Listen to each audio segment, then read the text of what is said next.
ये लोग प्लांटेड वहां पे आंदोलन जीवी को बिठाते हैं 7 तारीख से 7 अगस्त से। वहां पे कोई चर्चा नहीं करना चाहते। जो व्यक्ति आंदोलन लीड कर रहा है, जो व्यक्ति आंदोलन कर रहा है, जो व्यक्ति डिमांड रख रहा है, सिंगल डिमांड को नहीं बता पा रहे कि उनकी डिमांड क्या है और उनकी कितनी डिमांड मानी गई।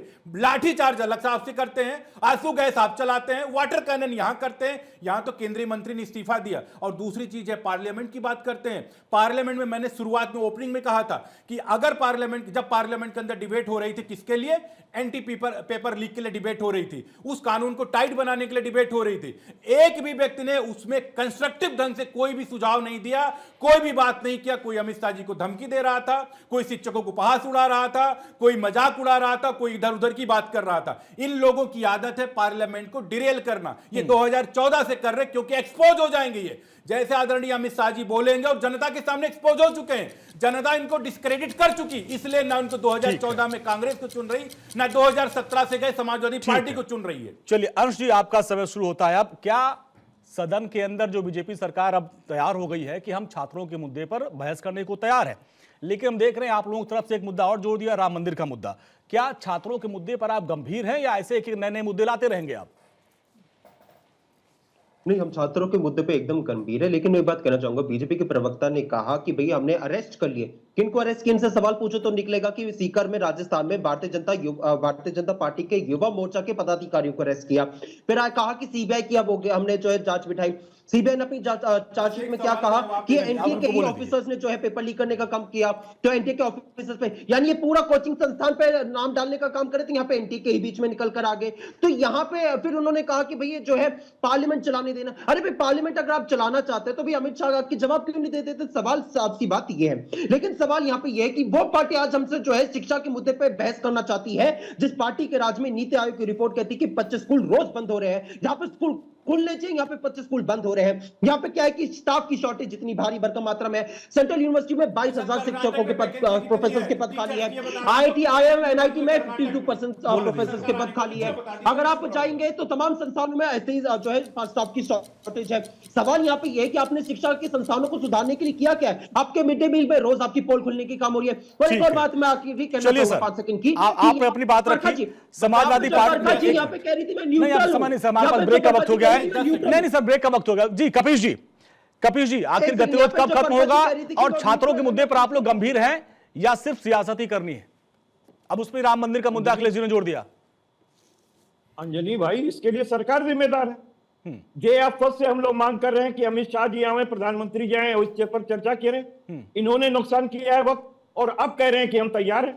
अरे ये तैयार तो मणिपुर पे भी हुए थे कितने दिन के बाद, और मणिपुर पे केवल 2 मिनट बोल के किनारे हट गए थे। शुरू से लेकर के हम तक गंभीर गाथा गाते रहे इधर उधर की। ये हकीकत है, इस बात को स्वीकार कीजिए कि ये लोग मुंह चुरा रहे हैं संसद में आने से, क्योंकि इनका जो पाप किया गया है वो किसी से छुपा नहीं है। ये पापी अपने पाप से बच रहे हैं। और ये साथ में बिल्कुल क्यों, ये बताइए, भगवान श्री राम का अमानत में खयानत भारतीय जनता पार्टी, आरएसएस और विश्व हिंदू परिषद के लोगों ने किया, तो जवाबदेह कौन होगा? क्यों नहीं होगी बात? उस पर भी बात होगी। ये देश की बात है, देश के सामान्य नागरिक। जब अमित शाह बोलेंगे तो आप लोग वहां से वॉकआउट नहीं करेंगे, सुनेंगे ना?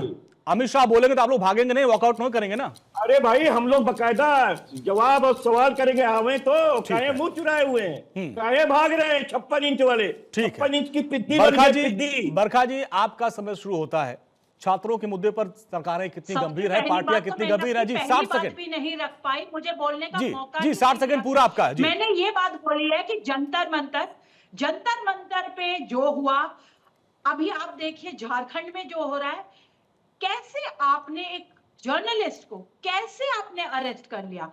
आप बताइए, जर्नलिस्ट का काम है वहां पर रिपोर्टिंग करना, आपने उसे एफआईआर तक उसके ऊपर कर दी। क्या कोई जर्नलिस्ट, हजारों की संख्या में जंतर मंतर गए थे, क्या किसी की अरेस्टिंग हुई है? किसी के ऊपर एफआईआर हुई? मैं दिल्ली में रहती हूँ, बहुत करीब से इस पूरे प्रकरण को पर नजर बनाई हुई थी, किसी के ऊपर नहीं हुई।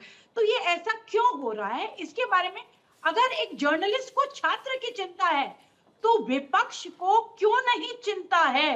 वो छात्र की मानसिक स्थिति समझिए, वो परीक्षा की तैयारी करने में अपना खून पसीना बहा रहा है, अपना समय डाल रहा है, और उसके बाद उसकी पूरी मेहनत के ऊपर आप राजनीति कर रहे हो, सियासत कर रहे हो। इस मुद्दे को डिस्कस ही नहीं कर रहे हो। आपका आप कभी ये सोचिए कि सकारात्मक राजनीति करके कैसे इस देश ठीक के है। युवा का, युवराज जी वो आपके एक पास आएंगे generation क्योंकि है आखिरी जो के इसे 7 लीड सेकंड है। करेगी। जिस तरीके से जेपीएससी पीटी की परीक्षा हुई, एक सर सेकंड सुनिए, एक सेकंड सुनिए। नहीं हमारा समय नहीं, सिर्फ युवराज, हमारे पास ब्रेक है। युवराज आपका 60 सेकंड, युवराज आपका 60 सेकंड। अब वहां पे झारखंड के छात्र कह रहे हैं कि इसको परीक्षा रद्द की जाए और सीबीआई जांच की मांग की जाए। क्या लगता है मांग जायज है? उस पर सरकारें वहां पे क्यों नहीं अभी तक? यहाँ तो परीक्षा रद्द हुई, दोबारा परीक्षा भी हुई। झारखंड के छात्रों की मांग को लेकर आपका क्या कहना है? देखिए, मुझे लगता है झारखंड के छात्रों की मांग एकदम वाजिबी है और वाजह है, क्योंकि उन्होंने ये नहीं कहा कि मंत्री का फला फला सरकार का इस्तीफा करो। इतने क्लैरिटी से छात्रों ने कहा कि मंत्री के इस्तीफे से सिस्टमैटिक रिफॉर्म्स नहीं आएंगे। तो उन्होंने कहा कि सीआईडी पे भरोसा नहीं है, सीबीआई को जांच दो और परीक्षा को निरस्त करके पुनः परीक्षा ली जाए। बिल्कुल वाजह मांग है, लेकिन हमको समझना पड़ेगा 2047 का भारत जो है वो आज का छात्र, आज का युवा बनाएगा। लेकिन जो विपक्ष के, प्रतिपक्ष के नेता है वो उत्तराखंड जाते हैं, बिहार जाते हैं, प्रयागराज उत्तर प्रदेश जाते हैं, लेकिन वो झारखंड नहीं जाते हैं। तो हम कैसे उन पे भरोसा करें कि वो सीरियस बिजनेस मीन कर रहे हैं या वो ऐसे ही वाटर बॉटल में ट्वीट कर रहे हैं? हम कैसे भरोसा करें विपक्ष पे?